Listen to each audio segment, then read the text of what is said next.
1947 India के इतिहास में एक बहुत बड़ा मोड़ था। अंग्रेजों के राज्य का अंत हुआ, आजादी की खुशी मिली, लेकिन बंटवारे का गम भी आया।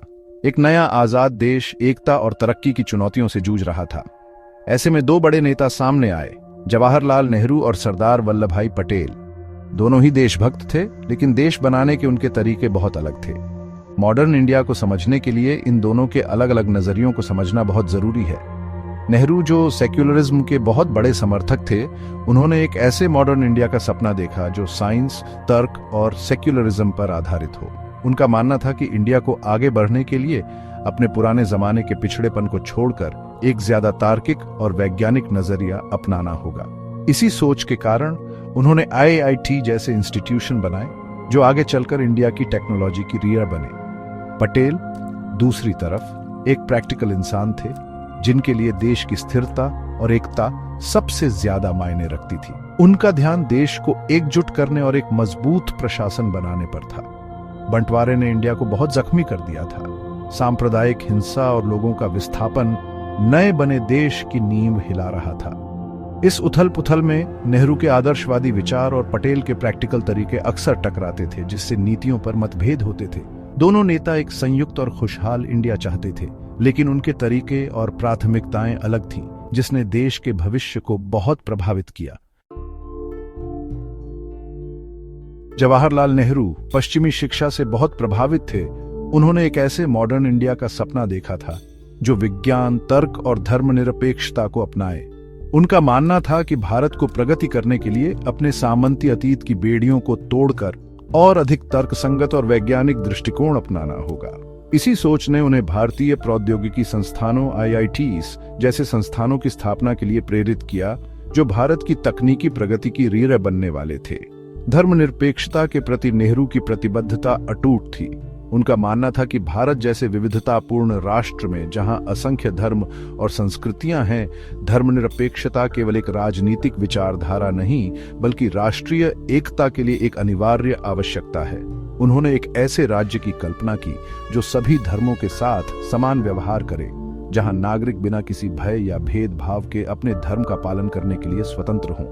हालांकि सांप्रदायिक तनावों और विभाजन के बाद के भारत की जटिलताओं के कारण इस दृष्टिकोण की अक्सर परीक्षा हुई। एक मजबूत केंद्र सरकार पर नेहरू का जोर इस विश्वास से उपजा था कि एक नए स्वतंत्र राष्ट्र को जो कई चुनौतियों से जूझ रहा है, उसे एक साथ रखने के लिए एक शक्तिशाली केंद्र की आवश्यकता है। वे विघटनकारी प्रवृत्तियों से सावधान थे और उनका मानना था कि राष्ट्रीय एकता बनाए रखने और संसाधनों को विकास की ओर निर्देशित करने के लिए एक मजबूत केंद्र सरकार आवश्यक है। हालांकि केंद्र में बहुत अधिक शक्ति केंद्रित करने के लिए कुछ लोगों ने इस दृष्टिकोण की आलोचना भी की। नेहरू की विरासत जटिल और बहुआयामी है। उन्होंने एक आधुनिक लोकतांत्रिक भारत की नींव रखी, विज्ञान, धर्मनिरपेक्षता और एक मजबूत केंद्र सरकार का समर्थन किया। हालांकि उनके आलोचकों का तर्क है कि उनका आदर्शवादी दृष्टिकोण अक्सर एक नए स्वतंत्र राष्ट्र की वास्तविकताओं से मेल नहीं खाता था, जो गरीबी, निरक्षरता और सांप्रदायिक तनावों से जूझ रहा था। विशेष रूप से कश्मीर मुद्दे से उनका निपटारा बहस का विषय बना हुआ है। कुछ लोगों का तर्क है कि इस मामले को संयुक्त राष्ट्र में ले जाने के उनके फैसले के भारत के लिए लंबे समय तक चलने वाले परिणाम हुए। सरदार वल्लभ भाई पटेल, जिन्हें अक्सर भारत के लौह पुरुष के रूप में जाना जाता है, एक व्यावहारिक व्यक्ति थे जिन्होंने स्थिरता और एकता को सबसे ऊपर रखा। एक विनम्र पृष्ठभूमि से आने वाले उन्हें आम आदमी की आकांक्षाओं और चिंताओं की गहरी समझ थी। राष्ट्र निर्माण के प्रति उनका दृष्टिकोण निर्णायकता, दक्षता और एक मजबूत और एकीकृत भारत की आवश्यकता में दृढ़ विश्वास की विशेषता थी।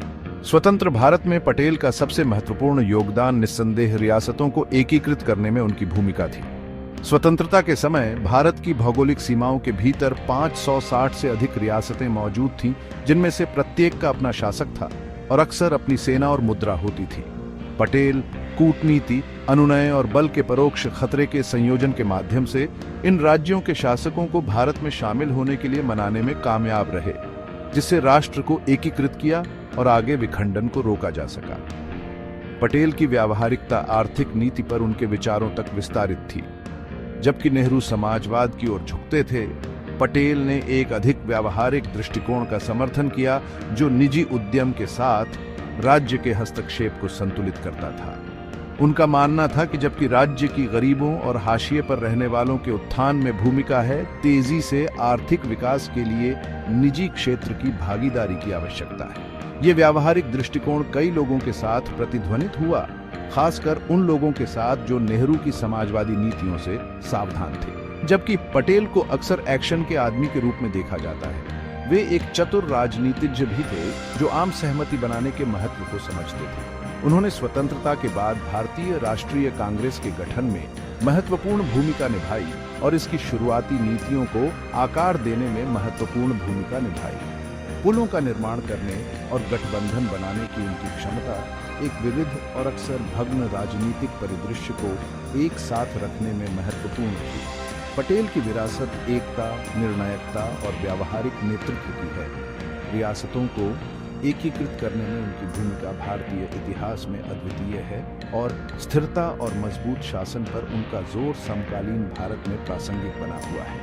नेहरू के साथ मतभेदों के बावजूद उन्होंने राष्ट्रीय एकता के प्रतिवाद की प्रतिबद्धता को साझा किया और एक मजबूत और स्वतंत्र भारत की नींव रखने में महत्वपूर्ण भूमिका निभाई। नेहरू और पटेल के अलग अलग तरीकों पर आज भी बहस जारी है। इतिहासकार और राजनीतिक विश्लेषक उनकी विरासत और आधुनिक भारत पर उनके प्रभाव का विश्लेषण करते हैं। जबकि एक आधुनिक, धर्मनिरपेक्ष और वैज्ञानिक रूप से उन्नत भारत के नेहरू के दृष्टिकोण ने कई लोगों को प्रभावित किया।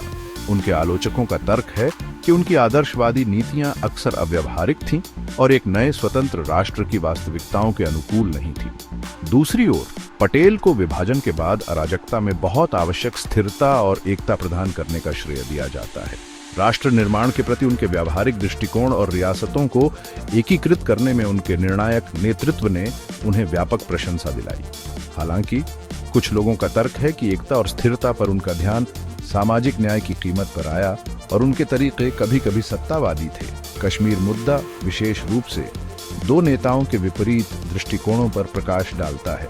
जबकि नेहरू ने अंतर्राष्ट्रीय कूटनीति का विकल्प चुना, इस मामले को संयुक्त राष्ट्र में ले गए। पटेल ने पूरे क्षेत्र को सुरक्षित करने के लिए सैन्य कार्रवाई का तर्क देते हुए अधिक मुखर दृष्टिकोण का समर्थन किया। इस मुद्दे का अंतर्राष्ट्रीयकरण करने के नेहरू के फैसले के प्रभाव आज भी भारत को परेशान करते हैं। कश्मीर संघर्ष अनसुलझा रहता है। अपने मतभेदों के बावजूद नेहरू और पटेल दोनों प्रतिबद्ध राष्ट्रवादी थे, जिन्होंने स्वतंत्र भारत के भाग्य को आकार देने में महत्वपूर्ण भूमिका निभाई। नेहरू के दृष्टिकोण ने एक आधुनिक लोकतांत्रिक भारत की नींव रखी, जबकि पटेल की व्यावहारिकता ने स्वतंत्रता के बाद के शुरुआती वर्षों में बहुत आवश्यक स्थिरता और एकता प्रदान की। उनकी विरासत आपस में जुड़ी हुई है और भारत के विकास और प्रगति में उनके योगदान को अतिरंजित नहीं किया जा सकता है। आधुनिक भारत की जटिलताओं को समझने के लिए नेहरू और पटेल के विपरीत दृष्टिकोणों को समझना महत्वपूर्ण है। उनकी विरासत राजनीतिक प्रवचन को आकार देती रहती है और उनके विपरीत दृष्टिकोण समकालीन नेताओं के लिए मूल्यवान सबक प्रदान करते हैं, जो तेजी से बदलती दुनिया की चुनौतियों से जूझ रहे हैं।